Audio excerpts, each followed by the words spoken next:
প্রধান যজ্ঞের অতিথি তিনি কে না, তিনি হচ্ছেন প্রজাপতি দক্ষ রাজা। আচ্ছা মায়েরা, প্রজাপতি বলতে ওই যে প্রজাপতি উড়ে বেড়ায় সেই প্রজাপতি নয়। প্রজাপতি তার নাম নয়, কারণ নাম নয়। কারোর কি নাম হয়? প্রধানমন্ত্রী, মুখ্যমন্ত্রী কারো নাম হয়? মুখ্যমন্ত্রী হচ্ছে চেয়ারটার নাম, প্রধানমন্ত্রী চেয়ারটার নাম, প্রধানমন্ত্রী পদের নাম। কিন্তু প্রধানমন্ত্রী চেয়ারে যিনি বসেন তার বাবা মা তার নাম রেখেছেন শ্রদ্ধেয় শ্রী নরেন্দ্র মোদী, এটা তার ব্যক্তিগত নাম। কিন্তু চেয়ারটার নাম প্রধানমন্ত্রী। তিনি যখন চলে যাবে আরো নতুন কেউ আসবে, তখনও তিনি প্রধানমন্ত্রী থাকবে। তাহলে চেয়ারটার নাম যেমন প্রধানমন্ত্রী হয়, চেয়ারের নাম যেমন রাষ্ট্রপতি হয়, ঠিক সেই রকম চেয়ারটার নাম হচ্ছে প্রজাপতি। আর ওই প্রজাপতির চেয়ারে যিনি বসেন তিনি হচ্ছেন শিব ঠাকুরের শ্বশুর মশাই, যার নাম হলো দক্ষ রাজা। সেই দক্ষ রাজা হচ্ছে প্রধান অতিথি। তিনি এখনো পর্যন্ত আসেননি। এতক্ষণ হয়ে গেল, যজ্ঞ শুরু হয়ে গেছে, আহুতি দিতে হবে। সবাই একবার করে পিছন দিকে রাস্তার দিকে তাকাচ্ছে, আবার একবার আগুনের দিকে তাকাচ্ছে, একবার রাস্তার দিকে একবার আগুনের দিকে, সবাই অপেক্ষা করছে দক্ষ রাজার জন্য। বেশ কিছু সময় পরে দক্ষ প্রজাপতি প্রবেশ করছে সেই যজ্ঞের স্থলে। কিরকম করে আসছে আমার দিকে না দেখলে বুঝতে পারবেন না। হেন কালে আইলেন দক্ষ প্রজাপতি, হেন কালে আইলেন দক্ষ প্রজাপতি, হেন কালে আইলেন দক্ষ প্রজাপতি, হেন কালে আইলেন দক্ষ প্রজাপতি। তাহারে দেখিয়া সবে করেন প্রণতি, তাহারে দেখিয়া সবে করেন প্রণতি। এখন দক্ষ প্রজাপতি আসছে, তার একটা সম্মান আছে।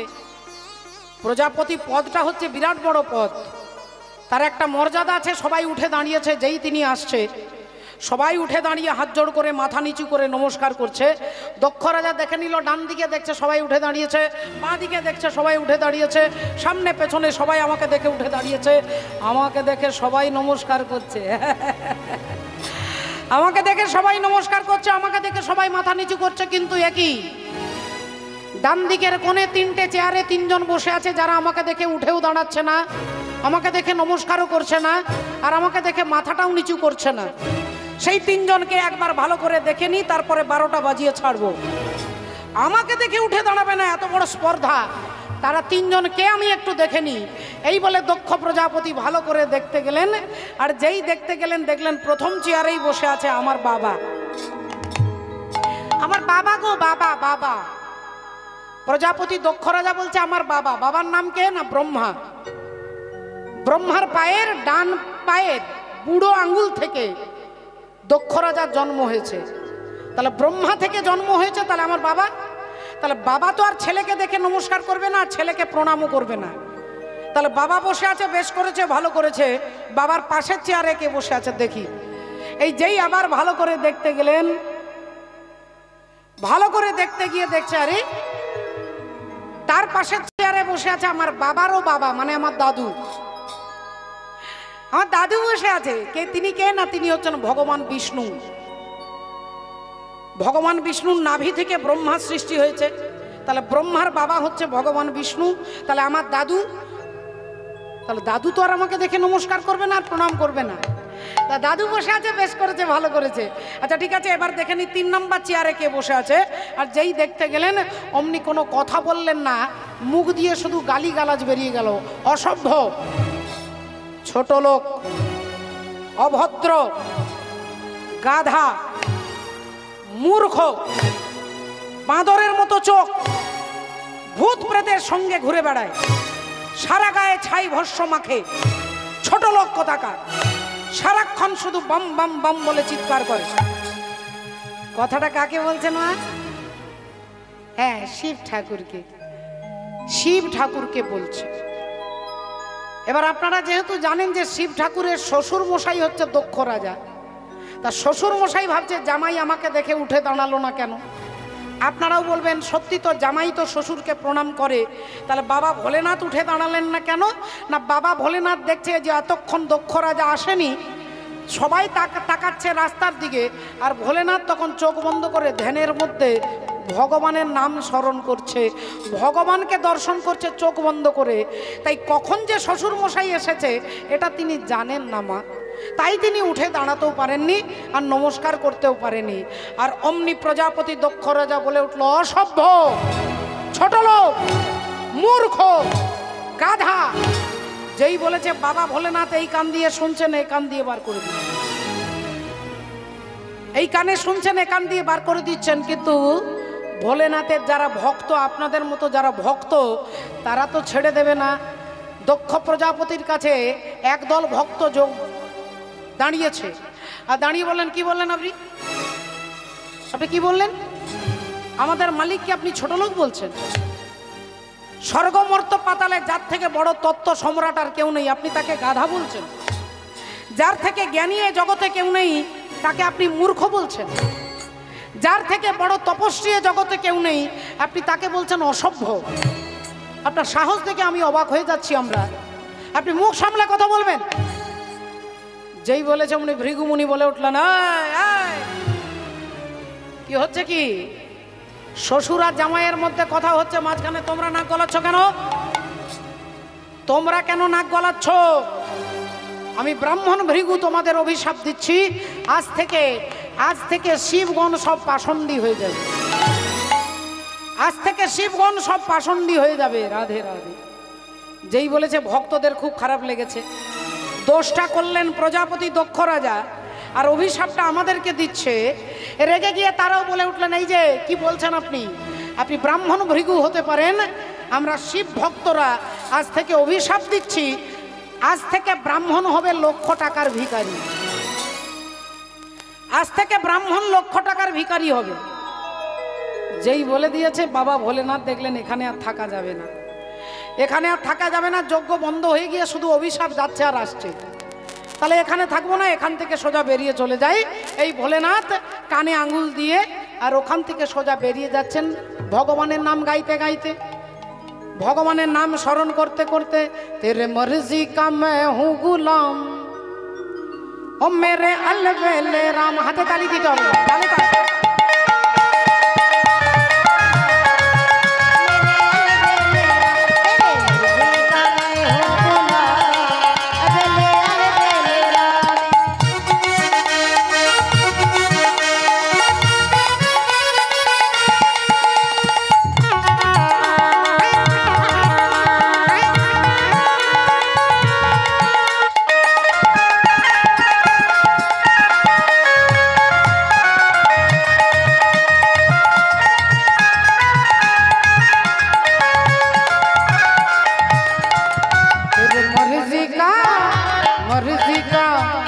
मर्जी का मैं हूँ गुलाम ओ मेरे अलबेले राम। मेरे मर्जी का मैं हूँ गुलाम ओ मेरे अलबेले राम।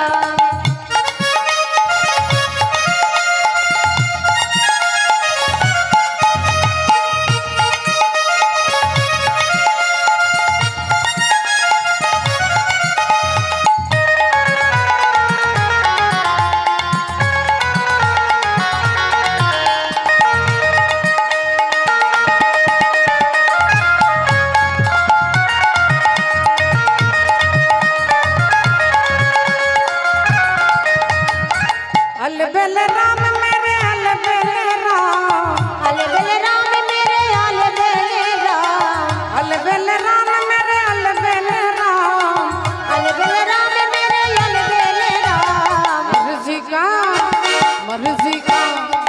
मर्जी का मैं हूँ गुलाम ओ मेरे अलबेले। मेरे मर्जी का मैं हूँ गुलाम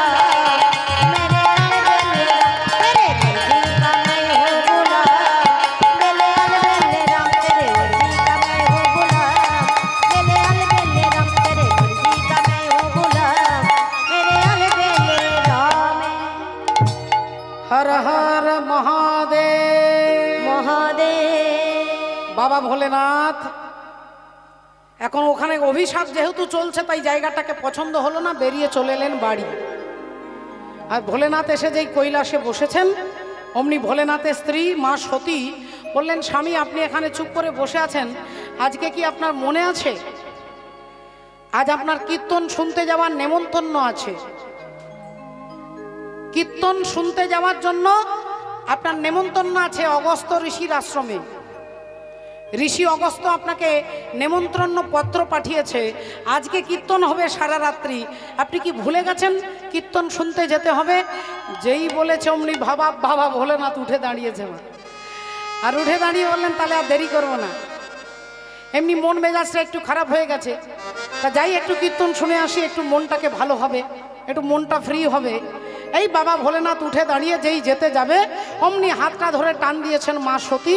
আর সতী হাতটা ধরে বলছে, বলি আমিও তোমার সঙ্গে যাব, বলি আমিও তোমার সঙ্গে যাব, আমিও তোমার সঙ্গে যাব, আমি তোমার সাথে হরি নাম শুনিব, আমিও তোমার সঙ্গে যাব, তোমার সঙ্গে হরি নামে শুনিব, আমিও তোমার সঙ্গে যাব, আমি তোমার সাথে হরি নাম শুনিব, আমিও তোমার সঙ্গে যাব, তোমার সঙ্গে হরি নামে শুনিব, আমিও তোমার সঙ্গে যাব, তোমার সঙ্গে হরি নামে শুনিব, আমিও তোমার সঙ্গে যাব, তোমার সাথে নামে শুনিব, আমিও তোমার সঙ্গে যাব, তোমার সাথে নামে শুনিব, আমিও তোমার সঙ্গে যাব, আমিও তোমার সঙ্গে যাব। তাই স্বামী, আমি আপনার সঙ্গে যাব, আপনি আজকে কীর্তন শুনতে যাবেন, আমিও সঙ্গে যাব। ভোলেনাথ বললেন তুমি যাবে, আমার এতে কোনো আপত্তি নেই, তুমি তোমার হাতে পায়ে যাবে, আমি আমার পায়ে যাব, আমি তো তোমাকে কোলে করে নিয়ে যাচ্ছি না, আমার অসুবিধে নেই। কিন্তু কীর্তন তো সারা রাত্রি হবে, তুমি কি জেগে জেগে শুনতে পারবে? কীর্তন কি জেগে জেগে সারা রাত শুনতে পারবে? বাবা ভোলেনাথের কথা শুনে মা পার্বতী সতী বললেন, হ্যাঁ স্বামী, কেন পারবো না? আরে বাবা, সারা রাত্রি জেগে থাকবো, এতে আবার কি আছে, চলুন। স্বামী স্ত্রী দুজনে মিলে ষাঁড়ের পিঠে চেপে আর চলে এলেন কোথায় না, কৈলাস থেকে মহারাষ্ট্র, অগস্ত্য ঋষির আশ্রম। সেই মহারাষ্ট্রে এসে সারা রাত্রি রামায়ণ ভাগবত কীর্তন শুনে সকাল বেলায় স্বামী স্ত্রী আবার ভোরবেলায় বাড়ি কৈলাসে ফিরে যাচ্ছে। যেভাবে রাস্তা দিয়ে গিয়েছিলেন সেই রাস্তা দিয়েই স্বামী স্ত্রী ফিরে যাচ্ছে। ভোরের মিষ্টি বাতাস, পাখির কলতান, চারিদিকে ফুলের গন্ধ, কোকিল ডাকছে। ভোরবেলায় বাবা ভোলেনাথ মা সতী নিজের কৈলাসে ফিরে যাচ্ছেন, ওপরে আকাশ মার্গ দিয়ে ফিরে যাচ্ছে। তা মা সতীর একটু ঘুম ঘুম ভাব চলে এসেছে। মা এখন শিব ঠাকুরের পিছনে বসে আছে, তাই পিঠের ওপরে মাথাটা দিয়ে একটু চোখটা বন্ধ করে তন্দ্রাচ্ছন্ন অবস্থা। এমতো সময় মা সতী চমকে উঠলেন, দেখছে বাবা ভোলেনাথ হাতে তালি দিচ্ছে আর চিৎকার করছে, বাবা বাবা। হাতে তালি দিচ্ছে, বাবা বাবা বাবা, খুব ভালো, খুব ভালো, খুব ভালো অ্যাক্টিং হচ্ছে, খুব ভালো অভিনয় হচ্ছে, খুব ভালো অভিনয় হচ্ছে। এটা শুনেই মা সতীর ঘুম ভেঙে গেল। স্বামী ডান দিক বাঁ দিক চারিদিকে তাকিয়ে দেখছে কেউ কোথাও নেই। তা হঠাৎ করে তুমি তালি দিয়ে, হাতে তালি দিয়ে চিৎকার করছো, ব্যাপারটা কি? কি দেখছো তুমি? ভোলেনাথ বললেন, সতী ডান দিক বাঁ দিকে নয়, নিচের দিকে তাকিয়ে দেখো, নিচে।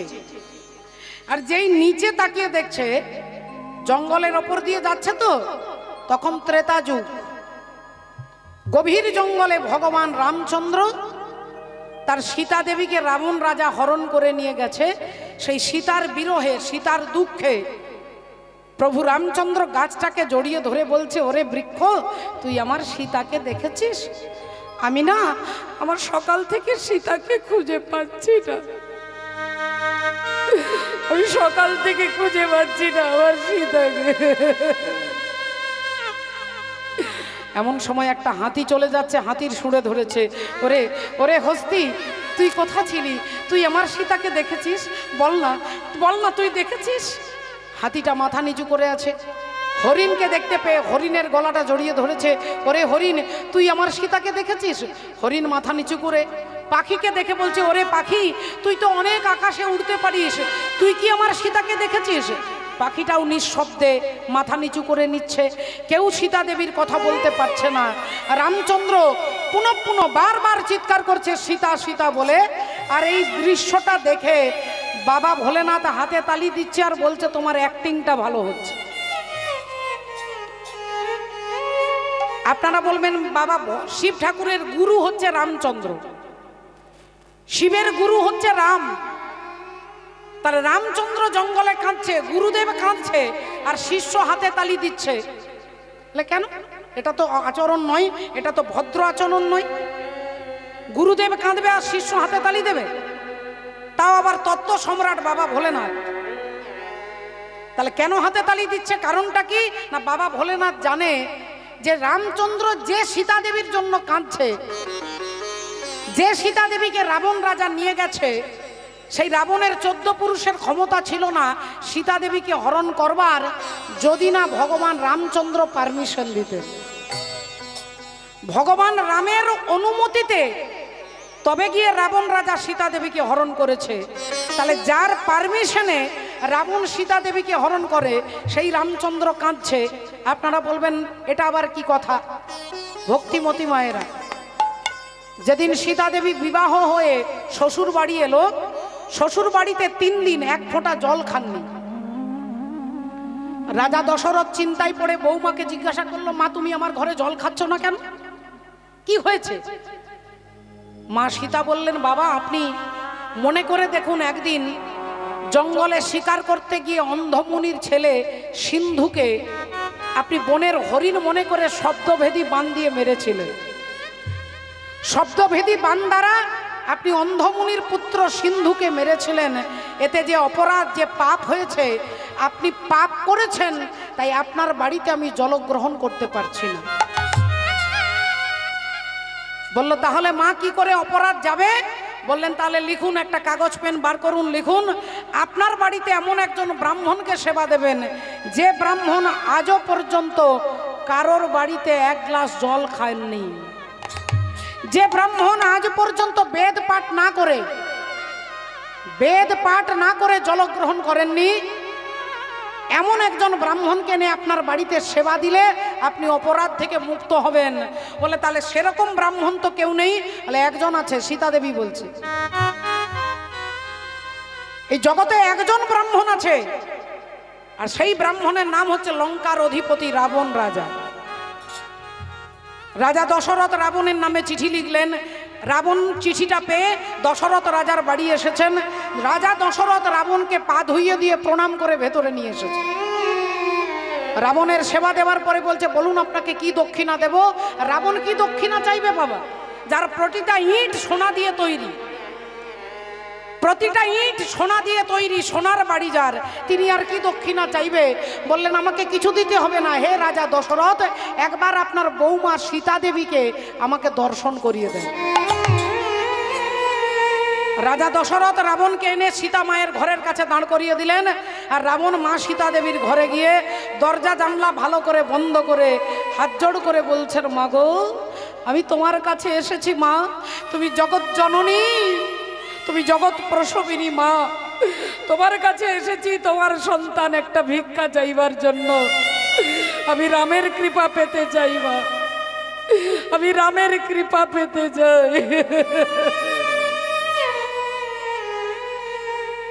সীতা দেবী বললেন, বাবা আমি আমার স্বামীকে ডেকে দিচ্ছি, দাঁড়ান। রামচন্দ্র এসে দাঁড়ালেন, রাবণকে হাত জোড় করে প্রণাম করে বলছেন, বলুন কি চান? রাবণ বললেন, কিছু চাই না প্রভু, তোমার কৃপা পেতে চাই, তোমার হাতে মরতে চাই, তোমার কৃপা পেতে চাই। কারণ তোমার হাতে যারা মরে তারা মরে না, অমর হয়ে যায়। রামচন্দ্র বললেন, তাহলে তো একটা সিস্টেম মানতে হবে। সিস্টেম অনুযায়ী কাজ হবে। যদি আমার কৃপা পেতে চাও তাহলে আগে সীতার কৃপা পেতে হবে, যদি কৃষ্ণের কৃপা পেতে চাও তাহলে আগে রাধার কৃপা পেতে হবে, যদি শিব ঠাকুরের কৃপা পেতে চাও তাহলে আগে দুর্গার কৃপা পেতে হবে। এটা ক্রম, এটা নিয়ম। তাহলে আমার কৃপা পেতে গেলে আমার সীতার কৃপা আগে তোমাকে পেতে হবে না? বলো ঠাকুর কি করে পাবো? কি করে পাবো? বলো কি করে পাবো? তখন কানে কানে বলছে, যে জোরে জোরে বলবো না, কানে কানে বলছি, শোনো রাবণ, আর কয়েকদিন পরে 14 বছরের জন্য বনবাসে আমরা চলে যাব। আমরা তিনজন, রাম, লক্ষ্মণ আর সীতা দেবী, এই আমরা তিনজন 14 বছরের জন্য বনবাসে চলে যাব। আমি কথা দিচ্ছি রাজা রাবণ, তোমার কানে কানে কথা দিচ্ছি, আমি ব্রহ্ম, তাই প্রতিজ্ঞা করে বলছি 14 বছরের মধ্যে 11 মাসের মতো সময় আমি আমার সীতাকে তোমার লঙ্কায় পাঠিয়ে দেবো। আমার সীতাকে তোমার লঙ্কাতে পাঠিয়ে দেবো 11 মাস। তুমি আমার সীতাকে হরণ করবে, সারা জগৎ জানবে যে রাবণ সীতাকে হরণ করেছে, কিন্তু ভক্তরা জানবে যে যার ইচ্ছা না হলে একটা গাছের পাতা নড়ে না, তার সীতাকে রাবণ চুরি করতে পারে না যতক্ষণ পর্যন্ত ভগবানের ইচ্ছে না থাকে। তাহলে এটা বাবা ভোলেনাথ জানে, তিনি তত্ত্ব সম্রাট। তিনি জানে যে যার ইচ্ছাতেই রাবণ সীতাকে তুলে নিয়ে গেল। আর সেই প্রভু রামচন্দ্র গাছকে জিজ্ঞাসা করছে আমার সীতা কোথায়, হাতিকে জিজ্ঞাসা করছে আমার সীতা কোথায়। তাহলে এটা অ্যাক্টিং, এটা নাটক, এটা অভিনয়, এটা অভিনয়। তাই বাবা ভোলেনাথ হাতে তালি দিচ্ছে আর বলছে তোমার অ্যাক্টিংটা খুব ভালো হচ্ছে। কিন্তু তার যে পেছনে বসে আছে মা সতী, তিনি দক্ষ রাজার মেয়ে, এমনিতেই একটু মেয়ের অহংকার আছে, বাবার অহংকার আছে, মেয়েরও অহংকার আছে। অমনি মেয়ে মা সতী বলে উঠল, স্বামী একটা কথা বলবো, সারা রাত্রি যে রাম নাম শুনলাম, যে ভগবানের নাম শুনলাম, সেই রাম আর এই জঙ্গলে যিনি কাঁদছেন এই রাম, এ দুজন কি আলাদা? বললেন না, একই। বলে তাহলে আমার মনে হচ্ছে এই রাম ভগবান নয়। শিব ঠাকুর বললেন কেন তোমার মনে হচ্ছে ভগবান নয় কেন? বললেন ভগবান যদি হয় তাহলে ভগবান অন্তর্যামী হয়, ভগবান সব জানে। আর ইনি যদি সব জানে তাহলে গাছকে জিজ্ঞাসা করছে কেন, পাখিকে জিজ্ঞাসা করছে কেন, বাঘকে জিজ্ঞাসা করছে কেন? তাহলে ইনি জানে না বলেই জিজ্ঞাসা করছে। অন্তর্যামী ভগবান হয়, আর ভগবান হলে ইনি সব জানতে পারতো, আর ইনি জানলে কাউকে জিজ্ঞাসা করতো না। তাহলে আমার মনে হচ্ছে ইনি ভগবান নন। শিব ঠাকুর বললেন দেখো সতী, ভগবান রাম ত্রেতা যুগে অ্যাক্টিং করছে, অভিনয় করছে, লীলা করছে, তাই লীলাতে তিনি জানেন না, আসলে তিনি জানেন। মা সতী বললেন আমি চ্যালেঞ্জ করে বলছি ইনি যে ভগবান নয়, আমি প্রমাণ করে দেব। আমি চ্যালেঞ্জ করে বলছি তোমার রাম ভগবান নন, তোমার রামের কান্না আমি বন্ধ করে দেব।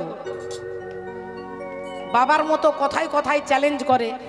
আমি চ্যালেঞ্জ করে বলছি ইনি ভগবান নন, আমি চ্যালেঞ্জ করে বলছি ইনি অন্তর্যামী নন, এনার কান্না আমি বন্ধ করে দিতে পারি।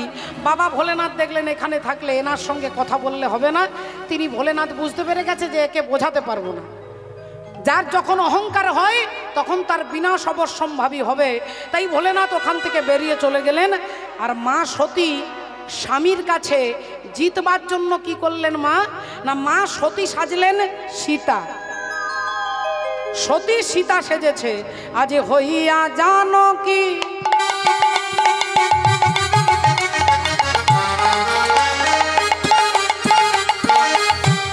হইয়া জানো কি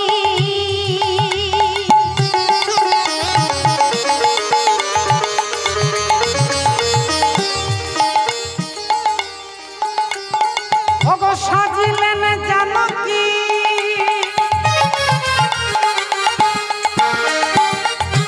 হইয়া জানো কি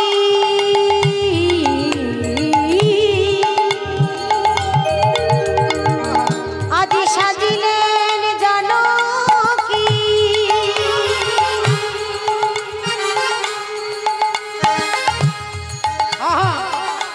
আজ দাঁড়ালো আসিয়া কাছে হইয়া জানো কি সাজিলেন জানো কি দাঁড়ালো রামের কাছে বলি এসেছি আমি ওকে জগৎ স্বামী না কাঁদো মন করে ও এসেছি আমি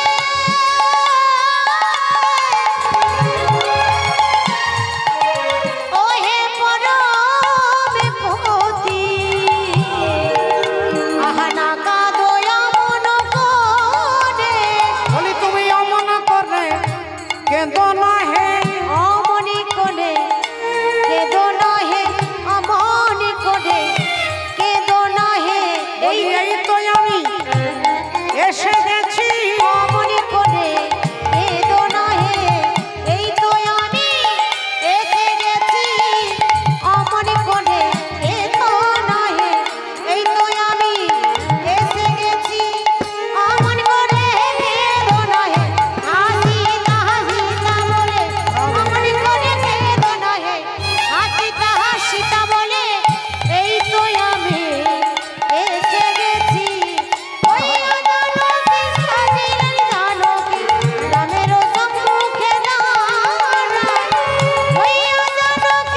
এখন মা সতী সতী সীতা সেজেছে, সীতার মতো চুল, রং ঢং, কাপড় সব কিছু সীতার মতো সেজে, আর রামচন্দ্রের আগের দিকে দাঁড়িয়ে বলে উঠলেন, স্বামী এই দেখুন আমি আপনার সীতা চলে এসেছি, আপনি আর কাঁদবেন না, আপনি আর কাঁদবেন না। আমি আপনাকে পরীক্ষা করছিলাম আপনি আমাকে কত ভালোবাসেন। আমি গাছের আড়ালে লুকিয়েছিলাম, আপনি যখন সীতা সীতা বলে কাঁদছেন, বাঘকে হরিণকে জিজ্ঞাসা করছেন, আমি তখন বুঝলাম আপনি আমাকে কত ভালোবাসেন। আর কাঁদবেন না, আমি চলে এসেছি, আর কাঁদবেন না, কাঁদবেন না। যেই বলেছেন ভগবান রামচন্দ্র সত্যি সত্যি দুহাত দিয়ে চোখের জলটাকে মুছে নিয়েছেন। মা দুহাত দিয়ে চোখের জলটাকে মুছে নিয়েছেন। আর সতী মনে মনে চিন্তা করছে যে দেখছো আমি চ্যালেঞ্জ করে এসেছি, আমি রামের কান্না বন্ধ করে দেব। আমি চ্যালেঞ্জ করে এসেছি আমার স্বামীকে যে তোমার রামের কান্না আমি বন্ধ করে দেবো। তাহলে দেখো আমি বন্ধ করে দিয়েছি। ভগবান রাম দুহাত দিয়ে চোখের জলটাকে মুছে নিয়ে এবার হাত জোড় করে বলছেন, মা তুমি আমার প্রণাম নাও, তোমার স্বামী ভোলেনাথ ভালো আছে তো?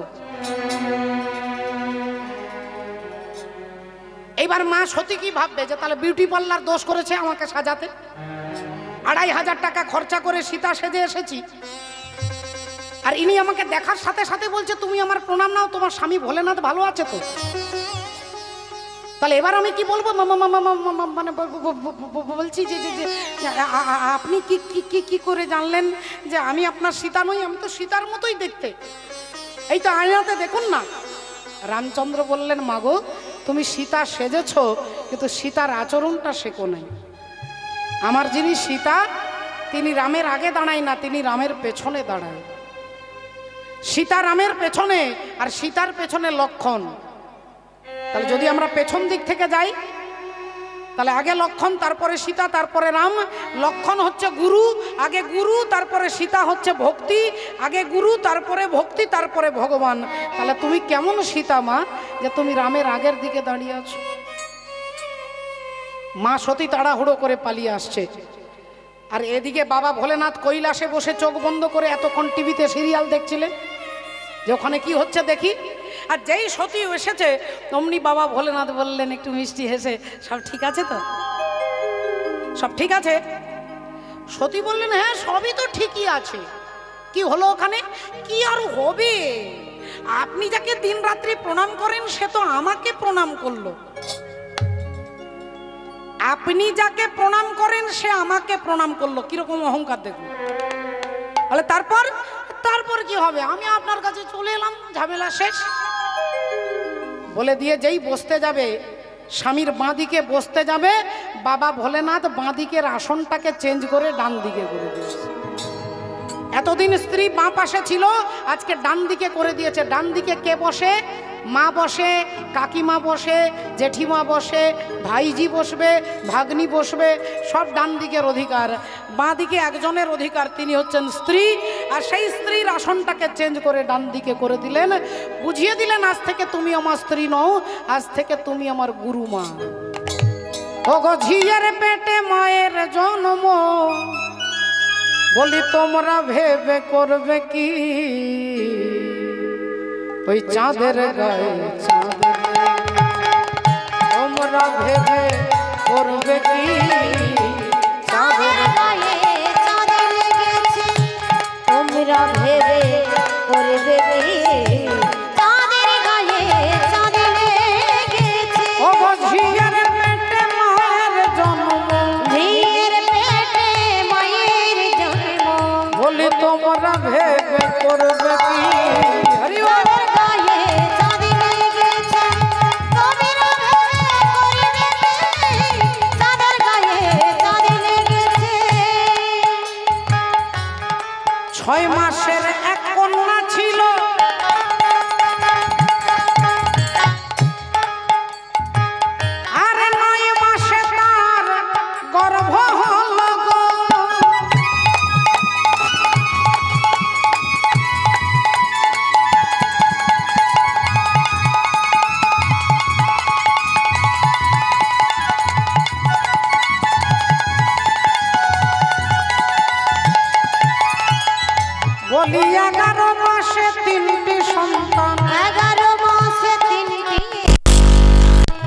কোনটা করবে ফকিরি চাঁদের গায়ে চাঁদ লেগেছে তোমরা ভেবে করবে কি চাঁদের গায়ে চাঁদ লেগেছে তোমরা ভেবে করবে কি চাঁদের গায়ে চাঁদ লেগেছে। এবার মায়েদের কাছে আমি একটু ছোট্ট করে জেনে নেব মা, মা দুর্গার কটা ছেলে আর কটা মেয়ে? মা কটা ছেলে কটা মেয়ে? হাতের আঙুলে দেখান। দুটো ছেলে, কি কি নাম মা গো? কার্তিক আর গণেশ। আর মেয়ে দুটোর নাম কি? লক্ষ্মী সরস্বতী।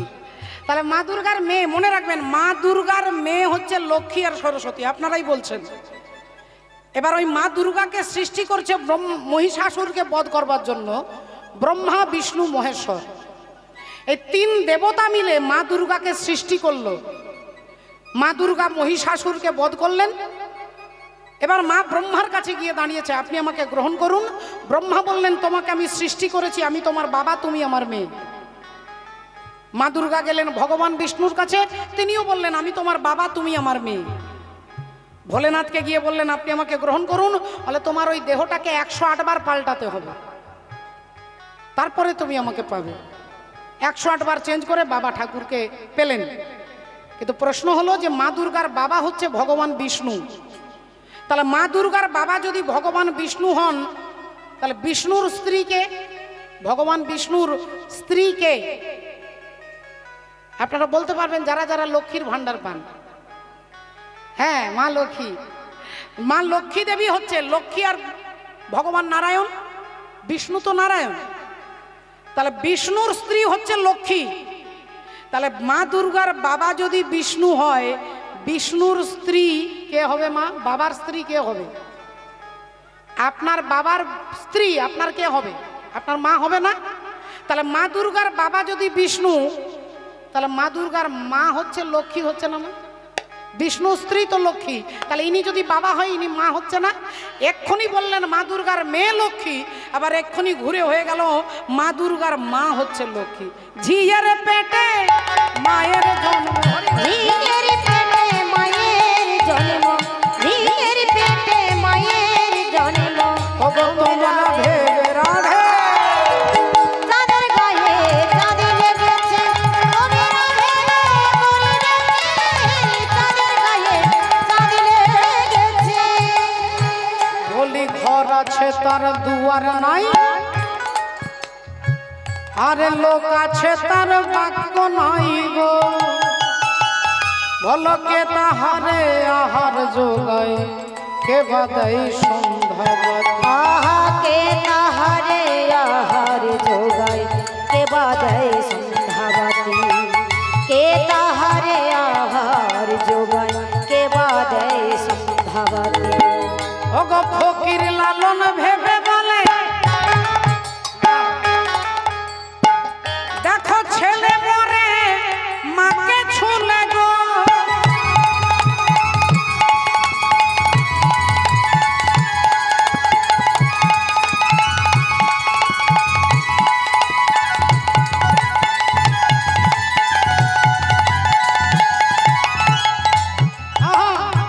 বলি এই কয় কথার তত্ত্ব নইলে, এই কয় কথার তত্ত্ব নইলে ওগো তার হবে না ফকিরি। চাঁদের গায়ে চাঁদ লেগেছে তোমরা ভেবে করবে কি চাঁদের গায়ে চাঁদ লেগেছে তোমরা ভেবে করবে কি চাঁদের গায়ে চাঁদ লেগেছে চাঁদের গায়ে চাঁদ লেগেছে। তারা বাবা ভোলেনাথ বুঝিয়ে দিলেন যে এতদিন তুমি আমার স্ত্রী ছিলে, কিন্তু যেহেতু তুমি সীতা সেজেছো, সীতা হলেন আমার গুরু মা, তাই আজ থেকে মাতৃমর্যাদা পাবে। অর্থাৎ তিনি ত্যাগ করে দিলেন, কিন্তু ত্যাগের কথাটা বললেন না। ত্যাগের কথাটা বললেন না, ত্যাগটা করে দেখালেন। আমরা কথা বলি, ত্যাগের কথা বলি, ত্যাগ করতে পারি না। আর বাবা ভোলেনাথ ত্যাগের কথা না বলে ত্যাগটা করে দেখিয়ে দিলেন। এদিকের ঘটনা আপনারা শুনলেন।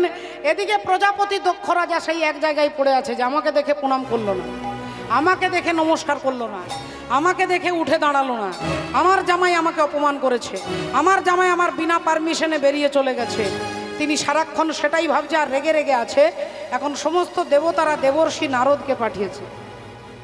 দেবর্ষি নারদ এসে দক্ষ রাজার কাছে দাঁড়িয়েছে। নারায়ণ নারায়ণ। কি ব্যাপার প্রজাপতি দক্ষ রাজা, আপনার মুখটা দেখে মনে হচ্ছে খুব চিন্তায় আছেন, মুখটা দেখে মনে হচ্ছে আপনি খুশিতে নেই, একটু দুঃখে আছেন। দক্ষ রাজা বললেন, আর কি বলবো বলুন তো, আমার ওই ছোট লোক জামাই ভৃগুমুনির যজ্ঞে সবাই গিয়েছিল, আমাকে দেখে উঠে দাঁড়ালো, আর আমার জামাই আমাকে নমস্কার করলো না, প্রণাম করলো না, হাত জোড় করলো না। এখন নারদ মুনি দেখলেন যে এখানে আগুনে জল ঢালবো না, আগুনে ঘি ঢালবো,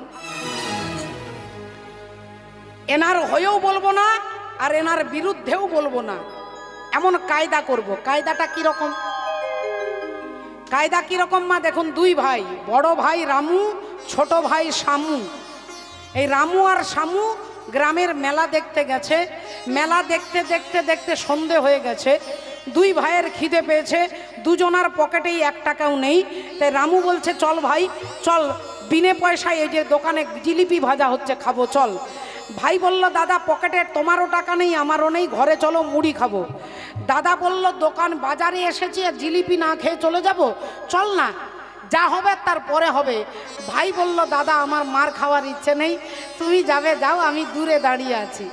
শামু দূরে দাঁড়িয়ে আছে, রামু চলে গেছে দোকানে। দোকানদারকে মেজাজে জিজ্ঞাসা করছে, এই যে দাদা জিলিপি কত? না 25 টাকায় 250। দেন তো দাদা, তাড়াতাড়ি দেন, দেরি করবেন না, ঠান্ডা হয়ে গেলে খাবো না, গরম গরম দেন। এখন ঠোঙাতে গরম জিলিপি 250 দিয়েছে। রামু খাচ্ছে, একটা জিলিপি খাচ্ছে আর একবার করে ভাইকে দেখাচ্ছে বিনে পয়সায় খাচ্ছে, বিনে পয়সায়। এখন শামুরও লোভ হয়ে গেছে, বললেন, দাদা বিনে পয়সায় খাচ্ছে, দাদারও যা হবে আমারও তাই হবে। শামুও চলে এসেছে, এসে দোকানদারকে বলছে, দাদা কত? না 25 টাকা 250। দাদা আমাকেও দেন তাড়াতাড়ি। তাকেও একটা ঠোঙাতে দিয়েছে। এখন রামুর খাওয়া শেষ হয়ে গেছে। রামু ভাবছে হাতটা ধুয়ে দোকান থেকে ছুটে বেরিয়ে যাব, আর যেই হাতটা ধুয়ে বেরোতে যাবে দোকানদার ধরে যায়, এই যে দাদা, এই জিলিপি খেয়ে হাত ধুয়ে বেরিয়ে যাচ্ছেন, 25 টাকা দিতে হবে না? রামু তখন চালাকি করে বলছে, হ্যাঁ হ্যাঁ হ্যাঁ, আমি তো ভুলে গেছিলাম, আমি তো আপনাকে 30 টাকা দিয়েছি, 5 টাকা ফেরত দেন। দোকানদার বলছে, দেখুন মেজাজ খারাপ করে দেবেন না এই সন্ধ্যেবেলায়, আপনি আমাকে 1 টাকাও দেননি, 25 টাকা তাড়াতাড়ি বার করুন। রামু বললেন, খবরদার বলছি, 3টে 10 টাকার নোট দিয়েছি, 5 টাকা ফেরত দেন। দুজনের মধ্যে তর্ক হচ্ছে, ঝামেলা হচ্ছে, ভীষণ চিৎকার চলছে। এর মধ্যে শামু তাড়াতাড়ি খাচ্ছে, এবার আমি কি বলবো, আমার কি হবে? এখন হাতটা ধুয়ে যে তিনি রুমাল বার করে হাতটা মুছে নিচ্ছে। দোকানদার ডাকছে, এই যে দাদা, আপনি ওর পরে এলেও হয়তো ওনাকে আপনি চেনেন না, কিন্তু আপনি তো দেখেছেন, আপনি দাদা একটা আসুন তো, এই যে লোকটা আমাকে তখন থেকে মিথ্যে কথা বলছে, 30 টাকা দিয়েছি, তা আপনি দেখেছেন এ আমাকে 1 টাকাও দিয়েছে? শামু তখন বলছে, দাদা আপনাদের সমস্যার সমাধান পরে করব, আগে আমার 5 টাকা মনে আছে তো? হরি বল। আমার 5 টাকাটা মনে আছে তো? না না, আমাকেও একই কেসে ঢুকিয়ে দেবেন নাকি? দিয়ে আপনি আমাকে বলবেন যে আমিও আপনাকে 30 টাকা দিইনি। দোকানদার ভাবছে, আমি যদি বলি এও দেয়নি, পাবলিক আমাকেই বিশ্বাস করবে না। তাড়াতাড়ি বলছে, না না না দাদা, আপনি 30 টাকা দিয়েছেন, আপনি নিহাতি ভদ্রলোক, 30 টাকা দিয়েছেন, এই নিন 5 টাকা ফেরত দিন, এই 5 টাকাটা শামু পকেটে রেখেছে। বলুন এবার কি বলতে হবে? বলে, এই লোকটা কি আমাকে 30 টাকা দিয়েছে যে মিথ্যে বলছে? শামু তখন বলছে, মা কালীর দিব্যি করে বলছি, যেমন আমি দিয়েছি তেমনি উনিও দিয়েছে। যেমন আমি দিয়েছি মানে আমিও দিইনি আর উনিও দেননি, যেমন আমি দিয়েছি তেমনি উনি দিয়েছে। এটা কিন্তু তিনি মিথ্যেও বলছে না আর এটা সত্যিও বলছে না। আমিও দিইনি, উনিও দেয়নি, তাই বলছে যেমন দিয়েছি তেমনি উনিও দিয়েছে। এটা যেমন মিথ্যেও নয় আবার সত্যি নয়। দেবর্ষি নারদ আজকে প্রজাপতি দক্ষ রাজার হয়ে আসেননি, কিন্তু দক্ষ রাজাকে বলছে, আচ্ছা আচ্ছা আচ্ছা আচ্ছা, আপনার জামাই আপনাকে প্রেস্টিজ ডাউন করে দিয়েছে না? আপনাকে দেখে প্রণাম করেনি, আপনাকে দেখে মাথা নিচু করেনি না? এত বড় স্পর্ধা আমার বিনা অনুমতিতে বেরিয়ে চলে গেল। বলে, তাহলে এক কাজ করুন, আপনাকে একটা ভালো আইডিয়া দিচ্ছি, আপনিও একটা ভালো যজ্ঞ করুন, যজ্ঞে সবাইকে নেমন্তন্ন করবেন, শিব ঠাকুরকে বাদ দিয়ে দেবেন। যজ্ঞে সবাইকে নেমন্তন্ন করবেন, শিব ঠাকুরকে বাদ দিয়ে দেবেন। যেই বলেছে, আইডিয়াটা খুব পছন্দ হয়েছে দক্ষ রাজা। বলেন, ঠিক বলেছে, ঠিক বলেছে, ঠিক বলেছে। তাহলে এক কাজ করুন, আমি যজ্ঞ করছি, আগামী সপ্তাহতেই সবার নামে চিঠি লিখে দিচ্ছি, চিঠিগুলো আপনি সবার ঘরে ঘরে দিয়ে আসবেন। মনে রাখবেন, ভুল করে শিব ঠাকুরের ঘরে দেবেন না। এই বলে চিঠিগুলো দেবর্ষি নারদের হাতে দিয়েছে। যেথা প্রজাপতি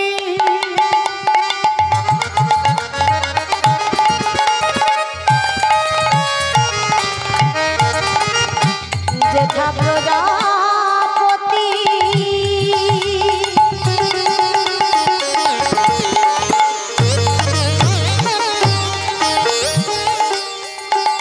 আহা চলিলেন তথি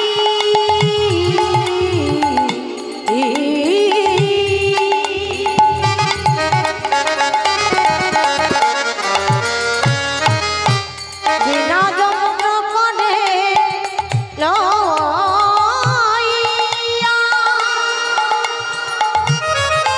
ও বিলাই তারে ধরে সবে মুগ্ধ করি কোনে পথে চলে ধাইয়া বিলাই তারে ধরে সবে মুগ্ধ করি কোনে পথে চলে ধাইয়া বলি হরি হরি হরি বলে আহা হরি হরি হরি বলে ও হরি হরি হরি বলে হরি হরি হরি বলে ওগো নারদ চলে হেলে দুলে হরি হরি হরি বলে নারদ চলে হেলে দুলে হরি হরি হরি বলে নারদ চলে হেলে দুলে আহা হরি হরি হরি বলে নারদ চলে হেলে দুলে হরি হরি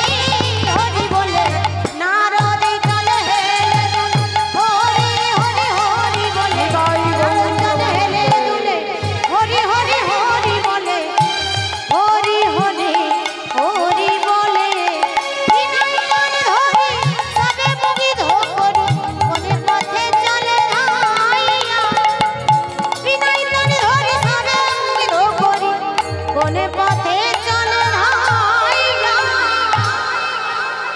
সবার ঘরে ঘরে চিঠি দিয়ে দিলেন। শিব ঠাকুরের ঘর বাদ পড়ে গেল। এখন যথারীতি দক্ষ প্রজাপতির বাড়িতে যজ্ঞ হবে। সমস্ত দেবী দেবতারা সকাল সকাল স্নান করেছেন, দামি শাড়ি গয়না পরেছেন। সব দক্ষ প্রজাপতির বাড়ি যাবে বিমানে চেপে, রথে চেপে, আকাশ মার্গে ওপর দিয়ে। বিমানে চেপে যে যার স্বামী স্ত্রী সব যাচ্ছে। আর এদিকে সকালবেলায় মা সতী তো কিছুই জানেন না, বাবার বাড়িতে যে অনুষ্ঠান হচ্ছে তাও জানেন না। এখন তিনি প্রতিদিনের মতো বাগানে ফুল তুলছে, বাগানে ফুল তুলছে। রাধে রাধে। এক একটা ফুল তুলবে, মালা গাঁথবে, শিব ঠাকুরের গলায় তার চরণে দেবে, পুজো করবে। তার জন্য বাগানে ফুল তুলতে গেছে। অঞ্জলি লহব লহব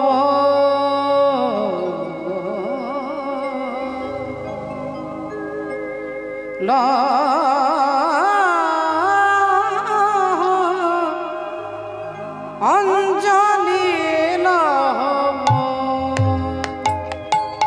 সঙ্গীতে অঞ্জলি লহব সঙ্গীতে প্রদীপ শিখা সম কাঁপিছে প্রাণবন প্রদীপ শিখা সম কাঁপিছে প্রাণবন তোমার সুন্দর বন্দিতে সঙ্গীতে অঞ্জলি লহর সঙ্গীতে অঞ্জলি লহর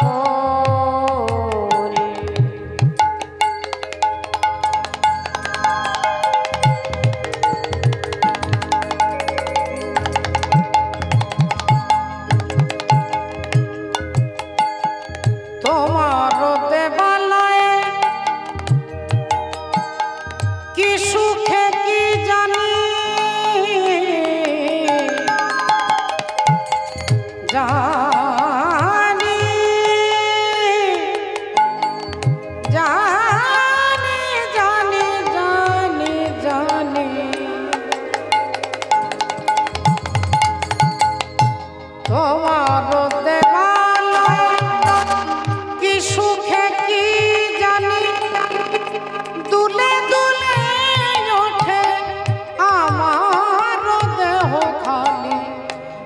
আরতি নিতের ভঙ্গিতে সঙ্গীতে আরতি নিতের ভঙ্গিতে সঙ্গীতে অঞ্জলি মোর সঙ্গীতে অঞ্জলি মোর সঙ্গীতে অঞ্জলি মোর সঙ্গীতে অঞ্জলি মোর সঙ্গীতে। ফুলগুলো বাগানে তুলছে, এমন সময় একজন দেবী বলে উঠল, এই সতী, এই হ্যাঁ রে, তুই এখনো বাগানে ফুল তুলছিস?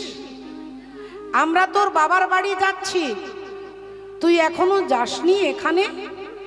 মা সতী অবাক হয়ে জিজ্ঞাসা করলো, কেন, বাবার বাড়িতে কি হচ্ছে? জানে, আর আমার স্বামী আমাকে বলতে ভুলে গেছে। তোমরা তো জানো আমার স্বামী ভোলেনাথ, ভুলে যায়। তা তোমরা যাও, আমি একটু পরে যাচ্ছি। এই বলে তাড়াতাড়ি ফুলগুলো এনে বাবা ভোলেনাথের চরণে দিয়ে মা সতী জিজ্ঞাসা করছেন, স্বামী একটা কথা বলবো। কি কথা? বলছি আমার বাবার বাড়িতে নাকি বিরাট বড় যজ্ঞ হচ্ছে, আপনি কি জানেন? ভোলেনাথ তো মিথ্যেবাদী নন, তাই তিনি বললেন, হ্যাঁ জানি, বিরাট যজ্ঞ হচ্ছে, স্বর্গমর্ত পাতাল সবাইকে নেমন্তন্ন করেছে। তাহলে আপনি আমাকে কথাটা আগে থেকে বলেননি কেন?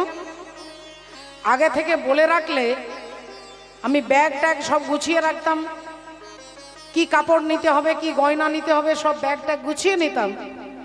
এখন আমি ব্যাগ গোছাবো না, কাপড় নেব না, চুল আঁচড়াবো না, নিজে কাপড় পরবো না, যজ্ঞ শেষ হয়ে যাবে। ভোলেনাথ বললেন, এত ব্যস্ততার দরকার নেই, তোমার বাবার বাড়িতে অনুষ্ঠান হচ্ছে, তবে সেই অনুষ্ঠানে আমাকেও বাদ দিয়ে দিয়েছে, আর আমার যেহেতু তুমি স্ত্রী তাই তোমাকেও বাদ দিয়ে দিয়েছে। মা সতী বললেন, অসম্ভব, এটা হতে পারে না, এটা হতেই পারে না।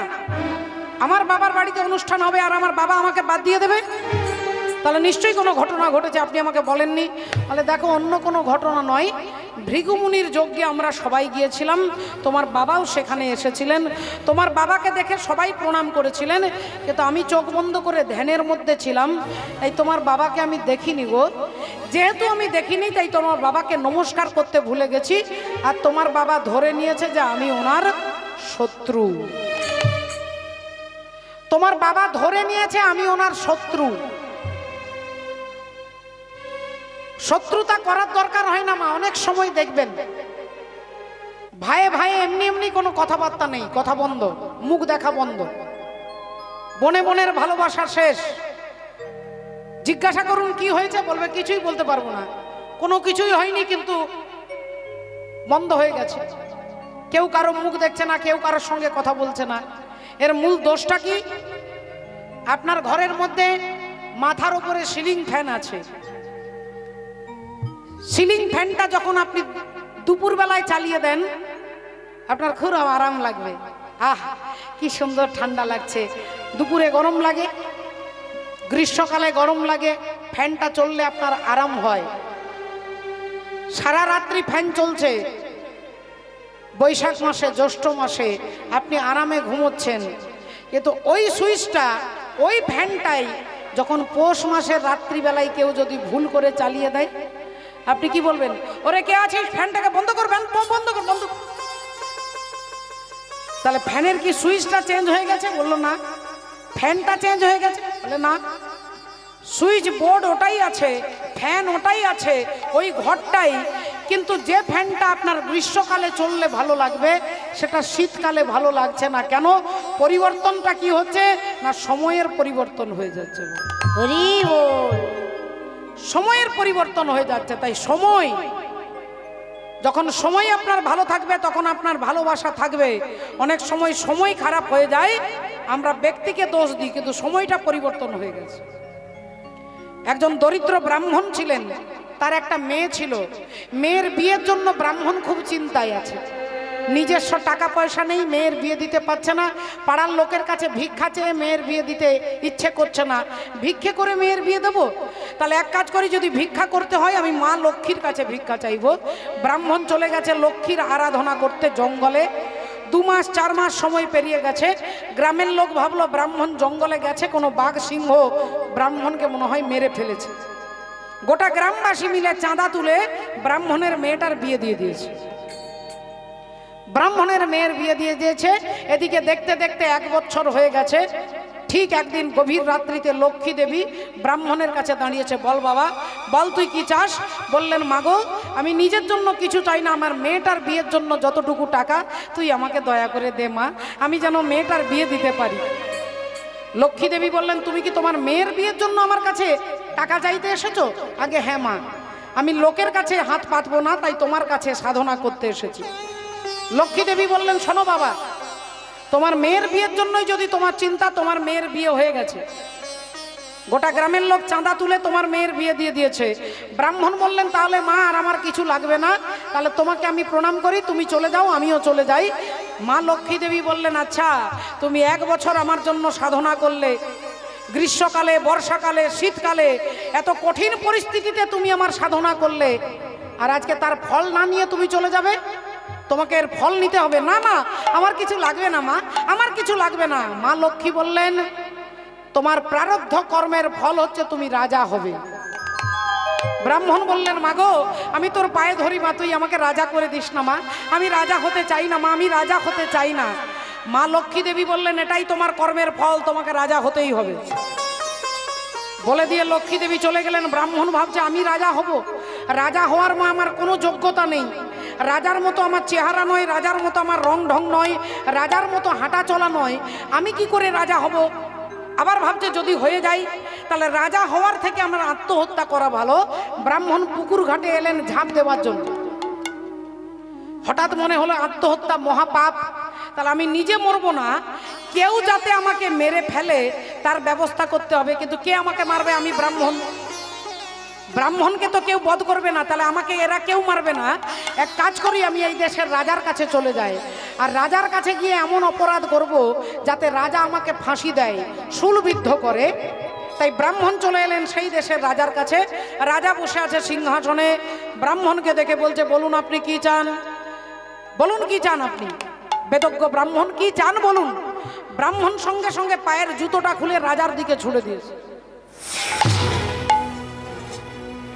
আর যে পায়ের জুতোটা খুলে ছুড়ে দিয়েছে, অমনি জুতোটা লাগলো কোথায়? রাজা যে সিংহাসনে বসে আছে সেখানে যে সোনার ছাতা, ওই ছাতার ডান্ডিটাতে জুতোটা লেগেছিল।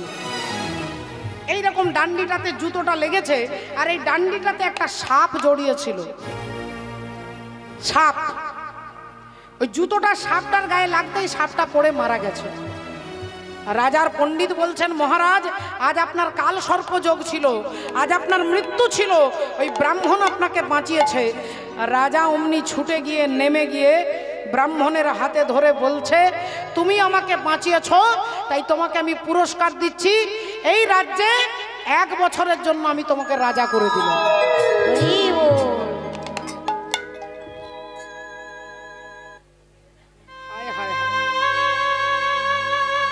আমি রাজা হব না বলে রাজাকে জুতো মেরেছি, আর রাজা আমার হাতে ধরে জোর করে সিংহাসনে বসিয়েছে। 1 বছরের জন্য তুমি রাজা হবে।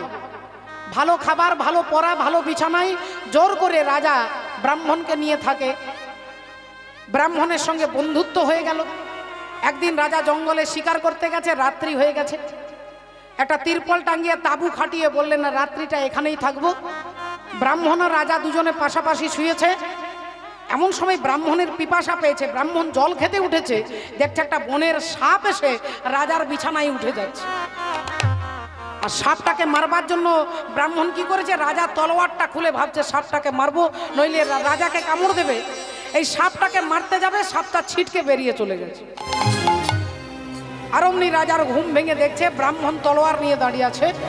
রাজা বললেন, আচ্ছা তোকে আমি 1 বছরের জন্য রাজা করেছি, তোর এত লোভ বেড়ে গেছে, তুই সারা জীবন রাজা হবি বলে এই জঙ্গলে তুই আমাকে খুন করতে চেয়েছিস? ব্রাহ্মণ বললেন, আপনি বিশ্বাস করুন, একটা সাপ ছিল, সাপটা আপনাকে, আপনার বিছানায় উঠছিল, তাকে মারবার জন্য তলোয়ারটা তুলেছি। মিথ্যে, তুই মিথ্যে কথা বলছিস। একদিন তুই আমাকে বাঁচিয়েছিস, তাই তোকে ছেড়ে দিলাম, আজ থেকে তোর আর আমার বন্ধুত্ব শেষ। আজ থেকে তুই তোর জায়গায়, আমি আমার জায়গায়, ব্রাহ্মণের গলা ধাক্কা দিয়ে বার করে দিল। ব্রাহ্মণ আকাশের দিকে তাকিয়ে বলছে, হায় রে নিয়তি, যখন আমি সত্যি রাজাকে মারতে গিয়েছিলাম সেদিন রাজা আমার হাতে ধরে সিংহাসনে বসিয়ে দিল, আর আজকে সত্যি রাজাকে বাঁচাতে গেলাম, রাজা আমার গলা ধাক্কা দিয়ে বাইরে বার করে দিল। তাহলে সময়টা, তাহলে সময় হচ্ছে এর মূল। আমি সখাত সলিলে ডুবে মরি শ্যামা, দোষ করো নয় গো মা। আমার ধর্ম হলো কদণ্ড স্বরূপ, পুণ্য ক্ষেত্র মাঝে আমি বাঁধিলাম কূপ, সে কূপে বেড়িল কাল রূপ জল, কালো মনোরমা মা, দোষ করো নয় গো মা। তাহলে ভক্তিমতী মায়েরা দেখুন, একটু লক্ষ্য করে ভাব দিয়ে একবার সবাই মিলে বলুন, নিতাই গৌর সীতানাথ ব্রহ্মানন্দ, হরি হরি ও জয় রাধে। হাতে তালি দিয়ে মা। হ্যাঁ, তু আনা রে গোপাল, ও মনে লেনে তু আনা,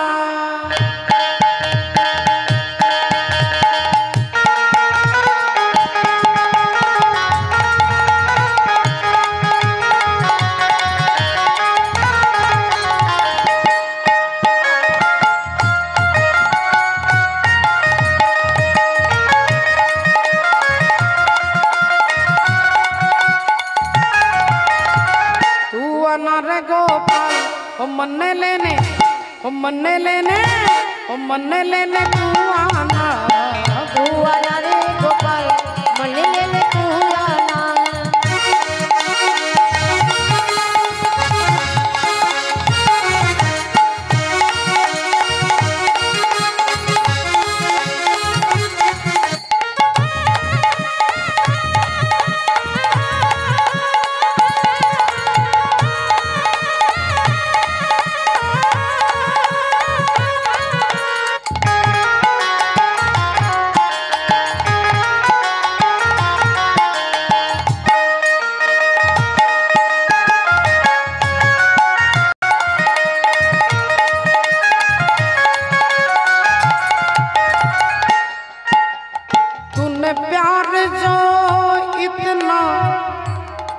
ज्यादा किया तूने प्यार जो इतना ज्यादा किया, मैं तेरी हो गई, मैंने वादा किया, मैं तेरी हो गई, मैंने वादा किया।